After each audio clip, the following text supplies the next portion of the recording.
چھوٹ کر مریں گے موت اتنی دردناک ہوگی. آپ کی لینڈ کروزر ادھر، جوتے، موزے، کپڑے، بڑا محل، جتنا آدمی مال چھوڑ کے مرتا ہے اتنی تکلیف زیادہ. آپ کے پاس 40,000 کا موبائل ہے، کوئی سنیچ کر کے لے جائے تو دکھ ہوگا نا، لیکن 1 لاکھ کا ہو تو، اور اگر 5 لاکھ کا بریف کیس چھین کر بھاگ جائے تو، اور اگر آپ کی دکان میں 2 کروڑ کی ڈکیتی کر کے چلے جائیں تو، جتنا زیادہ مال چھنتا ہے اتنی اذیت اور تکلیف زیادہ ہوتی ہے، جو ابھی ہمیں نہیں پتہ چل رہی ہے، موت کے وقت ہوگی. لیکن ہم اس مال کے لیے جس کو ہم چھوڑ کر جائیں گے تو اولاد بعض اوقات نافرمانی میں خرچ کر کے ہمارے لیے گناہ جاریہ کرتی رہے گی، کیونکہ وہ تربیت تو ہوتی نہیں، اور چھوڑ کر ہی جانا ہے. اس کے لیے چاہے جھوٹ بولنا پڑے، فراڈ کرنا پڑے، وراثتیں دبانی پڑے، رشوتیں لینی پڑے، دھوکہ دینا پڑے، حتیٰ کہ قتل تک کروانا پڑے. مروا دیتے ہیں لوگوں کو پیسے کے لیے، لیکن یہ مال حاصل ہو جائے. جیسی موت کا جھٹکا آئے گا، گئے حضرت. سیٹھ جی کو فکر تھی 1-1 کے 10-10 کیجئے، موت آ پہنچی کہ صاحب جان واپس کیجئے. بنی اسرائیل کے ایک بہت سیٹ آدمی تھا، اس نے بڑا محل بنایا، بڑا مال جمع کیا، تخت کے اوپر پاؤں رکھ کر سوچنے لگا کہ اب تو میری 7 نسلیں بھی بیٹھ کے کھاتی رہے تو کمانے کی ضرورت، اتنا مال جمع کر لیا. اچانک محل کا دروازہ بجا. اس نے خادم سے کہا جا کر دیکھو کون جاہلانہ طریقے سے بجا رہا ہے. وہ گئے تو دیکھا پورے پھٹے پرانے حال میں فقیر کھڑا ہے. انہوں نے کہا کیا بات ہے؟ کہا اپنے مالک کو میرے پاس بلاؤ. کہا کہ تیرا دماغ خراب ہے، ہمارا مالک تیرے پاس آئے گا، بھاگ یہاں سے. اندر گئے، مالک نے پوچھا کون تھا؟ یہ حضور ایک فقیر تھا، آپ کو وہاں بلا رہا تھا. فرمایا مجھے؟ تم نے مزہ نہیں چکھایا اس کو؟ پھر دروازہ زور سے بجا. خادم بھاگ کر گئے، کہنے لگے بھائی تو کیوں نوکری سے نکلوائے گا ہمیں، کیا چاہتا ہے؟ اس نے کہا اپنے مالک سے کہو میں ملک الموت علیہ السلام ہوں، اس کی روح قبض کرنے کے لیے آئے. وہ خادم کانپ گئے اندر. وہ آقا نے دیکھا، بولا کیا ہوا تمہاری حالت خراب کیوں؟ کہا حضور باہر تو ملک الموت علیہ السلام آپ کو لینے آئے.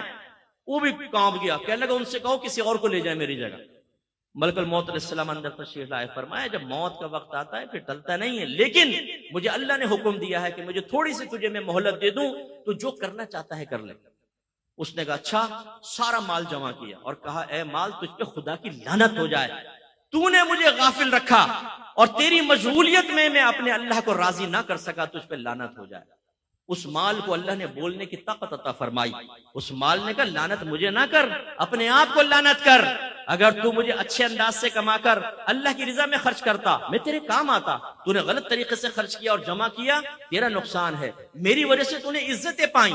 تو اس وقت بادشاہوں کے دربار میں چلا جاتا تھا جب دینداروں کو وہاں سے ہٹا دیا جاتا تھا. اس مال سے تو نے عیش کیا ہے، اپنے آپ کو ملامت کر. اور پھر حدیث روایت میں آتا ہے کہ ملک الموت علیہ السلام نے اس کی روح قبض کی اور وہ پہاڑوں کے برابر اپنی دولت کو دیکھتا ہوا مر گیا. بے فکر رہیں، یہ عنقریب اعلان ہوگا. مفتی اکمل صاحب کا انتقال ہو گیا، فلاں کا انتقال سنتے ہیں نا ہم، آپ کا میرا بھی مسجد کے مائک پہ اعلان ہو رہا ہوگا. ہم نے کون سا ایسا آب حیات خضر علیہ السلام سے لے کر پی لیا کہ ہمیں موت نہیں آئے گی، محلے والے مر جائیں گے ہم بچیں گے. بہت جلد موت آنے والی ہے، اس لیے اپنا محاسبہ کریں، اپنا احتساب کریں. جو شادی شدہ ہیں اپنی لائف کو شریعت کی طرف لے کر آئیں اور تقاضائے شریعت کو پورا کریں تو نجات ہوگی. تو سرکار نے ارشاد فرمایا پہلا دوست مال، پھر دوسرا جس کے لیے ہم کتنے گناہ کرتے ہیں. سرکار نے فرمایا دوسرا دوست رشتہ دار اور دوست احباب، ان کی دوستی قبر تک رہے گی، لیکن جیسے ہی آپ کو قبر میں رکھا جائے گا سرکار فرماتے ہیں اس کی دوستی بھی ختم. ہم کتنے گناہ اپنے دوستوں کے لیے کرتے ہیں. ہم میں سے بہت سے ایسے بیٹھے ہوں گے جو اس مروت میں کہ میرا دوست ناراض ہوگا وہ حرام اور گناہ کبیرہ کرتے ہوں گے، لیکن جب آپ مریں گے نا تو یہ دوست شاید آپ کا جنازہ تک نہیں پڑھیں گے. برا نہیں مانیے کہ میں گراؤنڈ ریلیٹیز پہ کلام کرتا ہوں. جتنے آپ کے دوست ہیں نا ایسی مذاق میں پوچھے گا یار ذرا جنازے کا طریقہ تو بتا، اور پھر پوچھے گا اچھا جنازے کی دعا تو سنا، وہ کہے گا کچھ نہیں آتا. اس کا مطلب یہ ایسا دوست ہے کہ آپ کا جنازہ پڑھا ہوگا، غیر آپ کے لیے دعا کر رہا ہوگا، غیر آپ پر نماز پڑھ رہا ہوگا. یہ ایسا دوست آپ نے پالا ہے جو مرتے وقت آپ کے لیے دعا تک نہیں کرے گا.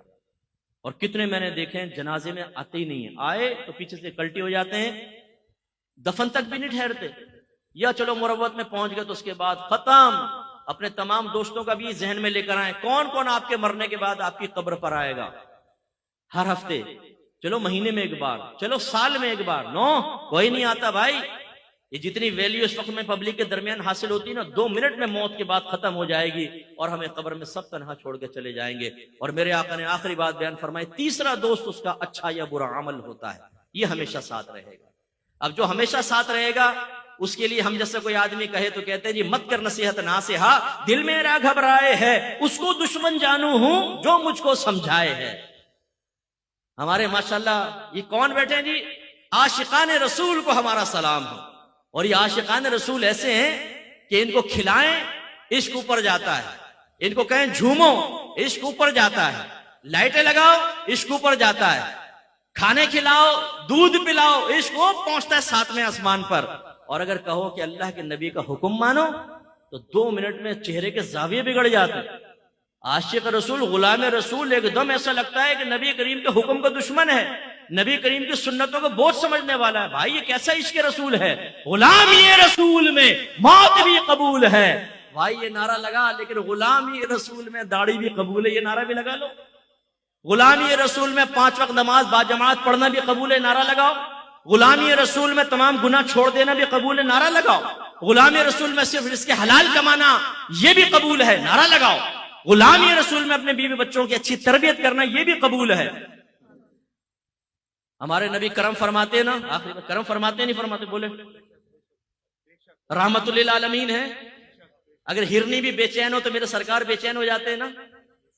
سرکار ہمیں دیکھ رہے عقیدہ ہے، چاہیں تو اللہ کی عطا سے دیکھ سکتے ہیں، دل کے خطرات تک پر واقف ہے میرے آقا صلی اللہ علیہ وسلم اللہ کی عطا سے، چاہیں تو اس محفل میں تشریف لا سکتے ہیں، اتنا کرم۔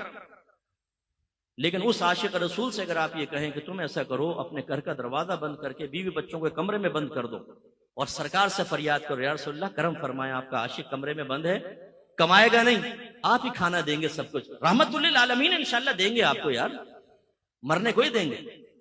ذرا آزما کر دیکھیں اپنے عشق رسول کو، 2 منٹ میں امتحان نہ ہو جائے تو پتہ چلے ہمیں۔ ہم نے زبانی دعوے اور نعرے کر کے نعرے لگا کر اپنے آپ کو بھی دھوکے میں مبتلا کیا ہوا ہے، اور اپنی آنے والی نسلوں کو یہ پیغام دے رہے ہیں کہ جس چیز سے نبیوں کی زندگی خالی ہے، صحابہ کی زندگی خالی ہے، اصحاب رسول کی زندگی خالی ہے، اولیاء کرام کی زندگی خالی ہے، وہ تم اختیار کرو۔ اور وہ کیا ہے؟ گناہ خوب کرو لیکن بس کہتے رہو غلامی رسول میں موت بھی قبول ہے، ہم رسول اللہ کے جنت رسول اللہ کی، بس سرکار کرم فرما دیں گے۔ بھائی سرکار ضرور کرم فرمائیں گے، میرے آقا کی رحمت بہت بڑی ہے، لیکن پورے قرآن کے احکام ایک طرف رکھ دیں، حدیث کے احکام ایک طرف رکھیں، اور صرف خانہ خامہ بس سرکار سے اس نے ظن قائم کر کے آخرت کی تیاری نہ کریں، یہ کس نے سکھایا؟ تو پھر وہی میں نے آپ کو امتحان میں ڈالا ہے۔ جب آخرت کی تیاری کے سلسلے میں آپ کو نبی پر اتنا بھروسہ ہے میرے سرکار بخشوا لیں گے، تو پھر سرکار دنیا میں بھی آپ کو دینے پر قدرت رکھتے ہیں۔ چھوڑ دیجئے کاروبار، چھوڑ دیجئے نوکری، بند کر دیں سب، صدیق اکبر رضی اللہ تعالیٰ عنہ کی طرح سب اللہ کی راہ میں اڑا دیں اور ایک بند کمرے میں بیٹھے دیکھیں سرکار کرم فرمائیں گے۔ آزمائیں ذرا۔ نہیں مفتی صاحب ہمارا دماغ کام کرتا ہے، ایسا کیسے ہو سکتا ہے؟ بھائی ٹھیک ہے، محبت اپنی جگہ، دنیا کے لیے کام تو کرنا پڑتا ہے، بس بھائی ہاتھ جوڑ کے یہ عرض کرتا ہوں آخرت کے لیے بھی کچھ کرنا پڑتا ہے۔ وآخر دعوانا الحمدللہ رب العالمین۔